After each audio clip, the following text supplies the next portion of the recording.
le thème abordé, c'est la toxicomanie. Premièrement, la toxicomanie, c'est un état d'intoxication engendré par la prise répétée de substances illicites qui peuvent créer un état de dépendance psychique ou physique. Et la problématique, c'est quelles sont les conséquences de la drogue sur la vie quotidienne. Donc pour répondre à cette question, on va procéder en 2 étapes. Donc premièrement, ça va être le protocole de l'étude, et deuxièmement, les résultats de l'étude, et on finira avec une conclusion et des conseils.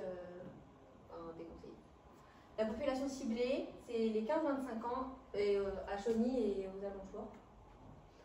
Et les hypothèses, j'en ai 4.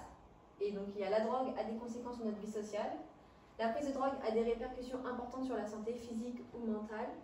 Et de plus en plus de jeunes en consomment, et ensuite il est possible de se détacher de cette addiction. L'outil d'enquête, j'ai utilisé un entretien avec une personne concernée et un addictologue. Et donc pour apporter des connaissances sur le sujet, déjà, qu'est-ce que la toxicomanie? La toxicomanie, c'est une consommation abusive de substances. Elle peut être à prise fréquente ou à prise régulière, c'est-à-dire tous les jours ou une fois, par exemple pendant une soirée, une fois mais beaucoup. Et ensuite, quelles sont les substances courantes chez les toxicomanes? Les plus courantes, c'est le cannabis, la cocaïne et l'héroïne, les amphétamines aussi.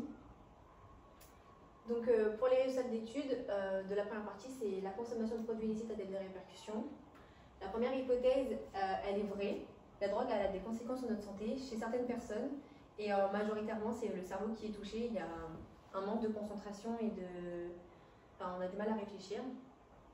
Ensuite, la deuxième hypothèse, elle est vraie aussi. La prise de drogue elle a des répercussions sur la santé.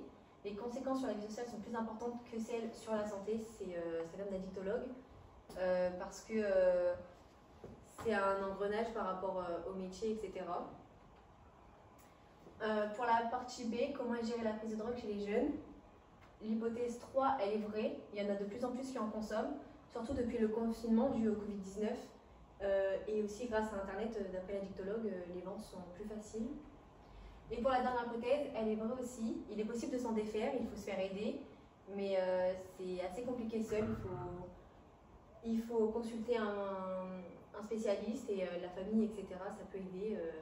C'est la personne concernée qui me l'a dit. Et pour conclure, donc, il y a d'importantes répercussions sur la vie d'un individu, plus sur celle de ses proches aussi, que ce soit mentale, physique ou sociale. Et il y a davantage de prises chez les jeunes de moins de 30 ans. Et du coup, il faudrait limiter les ventes, etc.